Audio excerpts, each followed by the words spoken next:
Mister ladies viewers அனைவருக்கும் வணக்கம். நான் உங்கள் doctor Rajalakshmi, Siddha physician. So இந்த பதிவில் எதை பற்றி பார்க்க போறோம்னா, அண்மை காலமாக பெண்களுக்கு இந்த பிசிஓஎஸ் பிசிஓடி பிரச்சனை அதிகமாக இருக்கு. கடந்த 20 ஆண்டு காலத்துல பாத்தீங்கன்னா இதோட எண்ணிக்கை அதிகரிச்சுட்டே வந்திருக்கு. ஸோ ரீசண்டா வந்த ஒரு புள்ளி விவரத்தின்படி என்ன அப்படின்னா, இந்தியாவில் 5இல் 1 பெண்ணுக்கு, அதாவது அந்த ஃபர்டிலிட்டி பீரியட் இருக்கு பாத்தீங்களா, அந்த காலத்துல இருக்கக்கூடிய பெண்களுக்கு 5இல் 1 பெண்ணுக்கு இந்த பிசிஓஎஸ் பிசிஓடி பிரச்சனைகள் இருப்பதற்கு இருக்கிறது அப்படிங்கிறது புள்ளி விவரம் தருகிறது. ஸோ இது அவ்வளோ ஈஸியா கடந்து போகக்கூடிய ஒரு விஷயம் கிடையாது.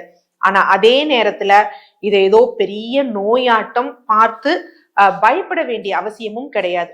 ஒரு சரியான வாழ்வியல் முறை, உணவு முறை, இது 2 மட்டும்தான் என்ன அப்படின்னு பாத்தீங்கன்னா இதுல இருந்து நம்ம வெளிவருவதற்கு ஹெல்ப் பண்ணும். யூஸ்வலா சித்தர்களோட கூற்று ஒண்ணு இருக்கு. அதாவது என்ன அப்படின்னா, அண்டத்தில் உள்ளதே பிண்டம், பிண்டத்தில் உள்ளதே அண்டம். சோ நம்ம அந்த அண்டத்துக்கும் நம்ம உடம்புக்கும் நிறைய தொடர்பு இருக்கு. நம்ம அதை சேஞ்ச் பண்றப்ப நம்ம உடம்புல நிறைய மாற்றம் ஏற்படும். அந்த மாற்றம் தான் எது அப்படின்னு பாத்தீங்கன்னா ஹார்மோனல் இம்பேலன்ஸ். ஸோ அந்த ஹார்மோனல் இம்பேலன்ஸ் தான் பெண்களுக்கு பிசிஓடியாவும் பிசிஓஎஸாவும் பாத்தீங்கன்னா வெளிப்படுது. யூஸ்வலா இது எப்ப ஸ்டார்ட் ஆகும் அப்படின்னா, ஒரு 10 வருட காலம், 8 வருட காலத்துக்கு முன்னாடி கூட என்ன அப்படின்னா, ஒரு 10th ஸ்டாண்டர்ட் +2 அந்த மாதிரி ஒரு ஸ்டேஜ்ல தான் வந்தது. என்ன காரணம்னா, அந்த ஒரு 10 வருடத்திற்கு முன்னாடி பெண் குழந்தைகள் ஓரளவுக்கு காலையில எந்திரிப்பாங்க, சீக்கிரம் தூங்குவாங்க. இந்த மாதிரி ஒரு லைஃப் பேட்டர்ன் தான் போயிட்டு இருந்தது. இந்த 10th 12th படிக்கும் பொழுதுதான் இரவு நேரத்துல அதிகமாக கண் விழிக்கிறது, இந்த மாதிரி பிரச்சனைகள்லாம் இருந்தது. ஆனா இன்றைய கால கொடுமை என்ன அப்படின்னு பாத்தீங்கன்னா, கடந்த ஒரு 3-4 வருடங்கள்ல பருவம் எய்திய பெண்களுக்கு, பெண் குழந்தைகளுக்கு, அதாவது ஏஜ் அட்டன் பண்ண பெண் குழந்தைகளுக்கு அப்ப இருந்தே அவங்களோட பிசிஓடி பிசிஓஎஸ் ஸ்டார்ட் ஆயிடுச்சு அப்படிங்கிறது தெரியுது. சரி, என்ன டாக்டர் இந்த பிசிஓடிக்கும் பிசிஓஎஸ்க்கும் உள்ள வித்தியாசம் என்ன? ரெண்டுமே பிசிஓங்கிறது பாலிசிஸ்டிக் ஓவரியன், இந்த டிங்கிறது ஒன்னு டிசீஸ், எஸ்ங்கிறது சிண்ட்ரோம் அப்படிங்கிறது. இந்த டி வரைக்கும் இருக்கிறது என்ன அப்படின்னா ஆரம்ப காலகட்ட நிலையில இருக்கிறது. இந்த சிண்ட்ரோம் அப்படிங்கிறது தொகுப்பா பல நோய்கள் சேர்ந்துருச்சு, நம்ம மெட்டபாலிக் டிசார்டர் ரொம்ப ஜாஸ்தி ஆயிடுச்சு அப்படிங்கிறத காட்டக்கூடிய ஒரு விஷயம். யூஸ்வலா இந்த ஃபர்டிலிட்டி காலங்கள்ல, அந்த கருவுற காலங்கள்ல இருக்கக்கூடிய பெண்களுக்கு அவங்க ஏஜ் அட்டன் பண்ணதுல இருந்து மெனோபாஸ் ஆகிற வரைக்கும் என்ன ஆகும் மாதம் அப்படின்னா, யூஸ்வலா பெண் குழந்தைகளுக்கு அவங்க தாயின் கருவியில் இருக்கும் பொழுதே அந்த சினைப்பை எல்லாம் நல்லா டெவலப் ஆன பிறகு என்ன ஆகும் அப்படின்னு பாத்தீங்கன்னா, சினை முட்டை இருக்கும், ஒரு ஒவேரியன் ரிசர்வ் மாதிரி ஒண்ணு இருக்கும். இவங்க ஏஜ் அட்டன் பண்ண பிறகு ஒவ்வொரு மாதமும் ஒரு சினைப்பையில இருந்து கருமுட்டை என்ன செய்யும், வளர ஆரம்பிச்சு அது நல்ல ஒரு முழு வளர்ச்சியை எட்டுன பிறகு ஒரு 14வது நாள்ல வெடிச்சு வெளியேறும். சோ விந்தோட சேர்ந்தா கரு உறும். அப்படி இல்லைன்னா அது கருப்பை அகப்படலத்தோடு வெளித்தள்ளப்படக்கூடிய நிகழ்வை தான் நம்ம என்ன அப்படின்னு சொல்றோம் அப்படின்னா பீரியட்ஸ். இதுதான், இது ஈஸியா நடக்கக்கூடிய ஒரு விஷயம். ஆனா இப்ப பயங்கர காம்ப்ளிகேட்டடா இருக்கு. எங்கெங்க பிரச்சனை அப்படின்னு பார்த்தோம் அப்படின்னா, இந்த கருமுட்டை இருக்கு பாத்தீங்களா, ஒரு சில இடத்துக்கு என்ன பண்ணுது, வளர்றதே கிடையாது, ரொம்ப மெதுவா வளருது. சரி, அப்படியே மெதுவா வளர்ந்தாலும் அந்த ஒரு 14வது நாள்ல வெடிக்கிறது கிடையாது. அப்படியே ஒரு மேக்சிமம் ஒரு ஸ்டேஜ் இது பண்ணோன்னே அப்படியே நின்று போயிடுறது. அதுக்கடுத்து என்ன அப்படின்னா, அந்த கருப்பை அகப்படலம் சரியா அமையறதுல. ஸோ இந்த மாதிரி ஒரு காம்ப்ளிகேட்டடா ஒரு விஷயம் இந்த பிசிஓடி பிசிஓஎஸ்ல இருக்கு. ஸோ அப்படியே நின்று இந்த சினைப்பை என்ன தெரியும்னா, ஸ்கேன்ல பாக்குறப்ப வீங்கி இருக்கிற மாதிரி தெரியும். பெருத்த ஒரு சினைப்பை நமக்கு தெரிய ஆரம்பிக்கும். இதற்குரிய காரணம் என்ன டாக்டர் அப்படின்னு பாத்தீங்கன்னா, ஒரே ஒரு விஷயம்தான். என்ன அப்படின்னு பாத்தீங்கன்னா, இன்சுலின் சென்சிட்டிவிட்டி குறைஞ்சு ரெசிஸ்டன்ஸ் அதிகமாகுது. ஸோ அப்படின்னா என்ன அப்படின்னா, நமக்கு கணையம் இருக்கு, எல்லாருக்கும் நல்லா தெரியும். ஸோ கணையத்துல இருந்து என்ன அப்படின்னு பாத்தீங்கன்னா இன்சுலின் சுரக்கும். ஸோ அந்த சுரக்கக்கூடிய இன்சுலின் என்ன பண்ணும் அப்படின்னா, நம்ம எடுக்கக்கூடிய அந்த மாவுச்சத்து இருக்கு பாத்தீங்களா, அதுல இருந்து சுகர் வரும். ஸோ அந்த சுகரும் இந்த இன்சுலினும் சேர்ந்து இந்த செல்கள் உபயோகப்படுத்த, எனர்ஜியா உபயோகப்படுத்த பயன்படுத்தப்படணும். ஆனா அப்படி இல்லை அப்படின்னு வச்சுக்கோங்களேன், ரெண்டும் கை கோர்க்கல அப்படின்னா என்ன ஆகும் அப்படின்னு பாத்தீங்கன்னா, இன்சுலின் ரத்தத்தில் அதிகமாயிக்கொண்டே போகும். இந்த கார்போஹைட்ரேட் அதிகமாயிட்டே போகுது பாத்தீங்களா, இது என்ன பண்ணும் அப்படின்னா கொழுப்பா கன்வெர்ட் ஆகி கல்லீரல், உள்ளுறுப்பு, இடுப்பு பகுதி இதுல எல்லாம் போட்டு பெண் குழந்தைகள் உடல் பருமனாக ஆரம்பிப்பார்கள். சோ அதனால நல்லா புரிஞ்சுக்கணும்.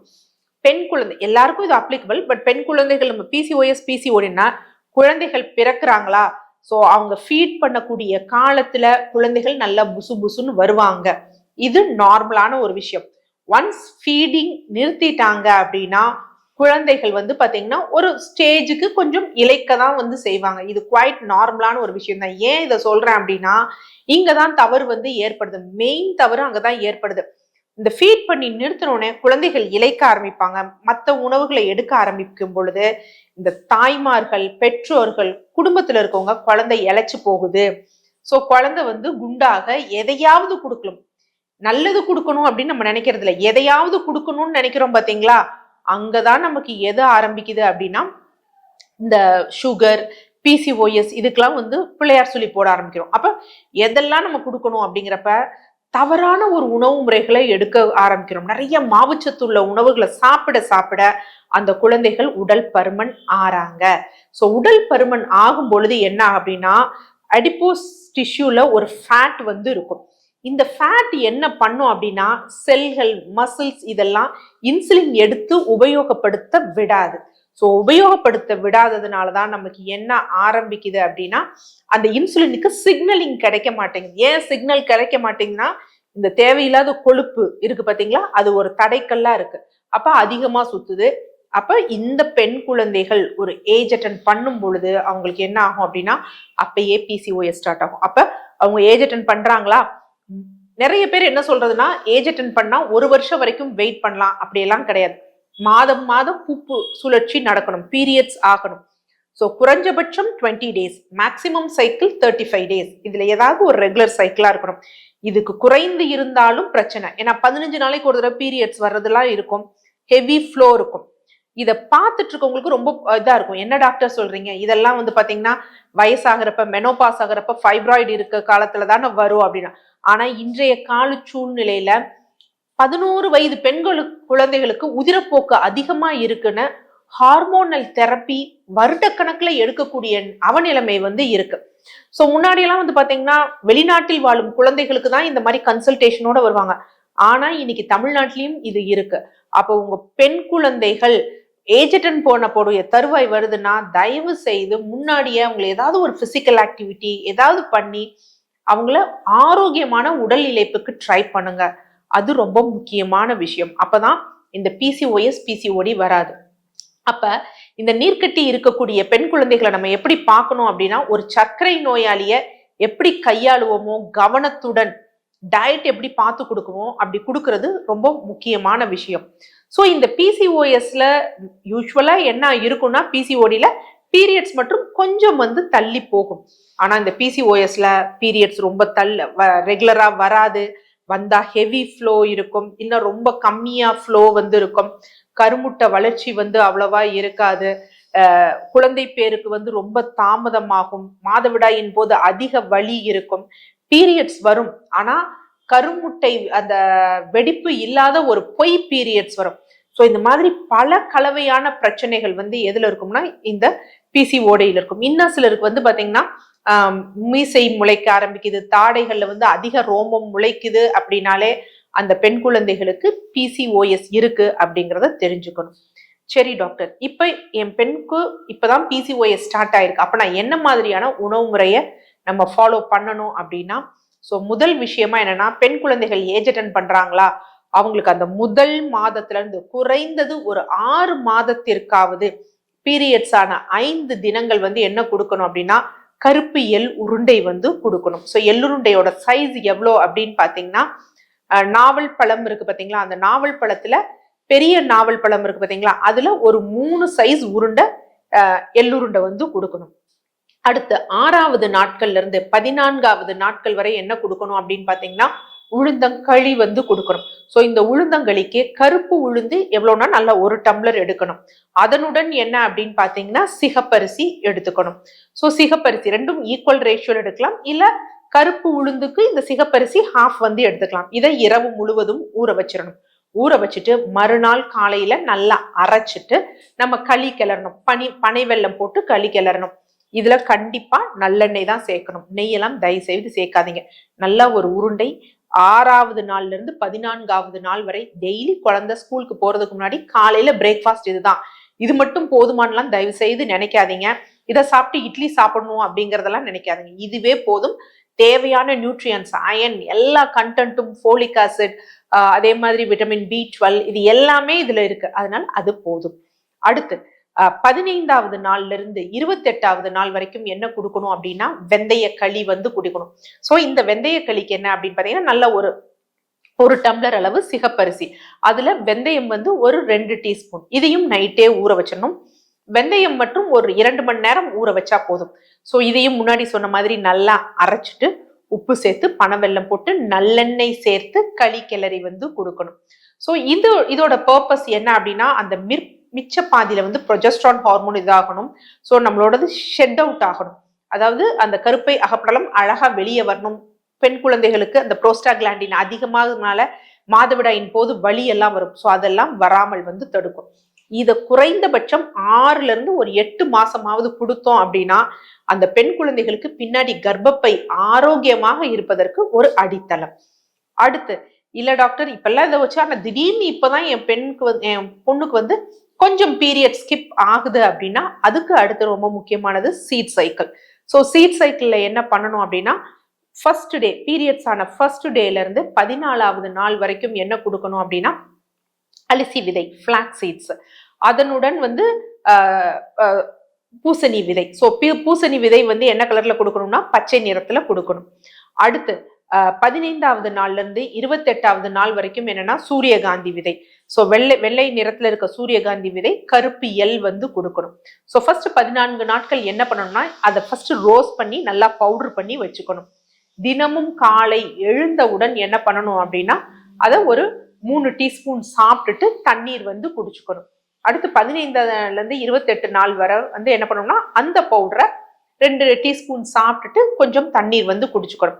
சப்போஸ் கொஞ்சம் பீரியட் ஸ்கிப் ஆகுதுன்னு வச்சுக்கோங்களேன், அதாவது இல்ல 29வது நாள் பீரியட்ஸ் வரல, 30வது நாள் பீரியட்ஸ் வரலன்னா அந்த ஃபர்ஸ்ட் சைக்கிளை வந்து எடுக்கணும். இது என்ன பண்ணுது டாக்டர் அப்படின்னா ஃபர்ஸ்ட் இந்த ஃபிளாக்ஸ் சீட்ஸ் இருக்கு பாத்தீங்களா, இந்த அரிசி விதை. ஸோ இது நல்ல ஒரு என்ன அப்படின்னு பாத்தீங்கன்னா ஆன்டி ஆக்சிடென்ட், நம்ம உடம்புல செல்கள் அதிகமாக சேதமடையாமல் தடுக்கக்கூடியது. ஏன்னா நிறைய பேருக்கு இன்னைக்கு கண்ணுக்கு தெரியாம ஆட்டோ இம்யூன் டிசார்டர் இருக்கு. அதுல குறிப்பாக ஆட்டோ இம்யூன் தைராய்டிட்டிஸ் அப்படிங்கிறது, தைராய்டு இருக்கிறது நமக்கு தெரியறது இல்ல.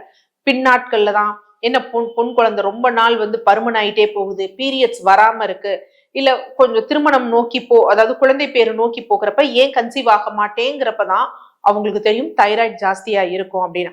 பட் அது முன்னாடியே ஸ்டார்ட் ஆயிருக்கும். ஏன் அப்படின்னா அந்த செல்கள் வந்து டேமேஜ் ஆயிடுது. அதை தடுக்கக்கூடிய தன்மை இதற்கு இருக்கு.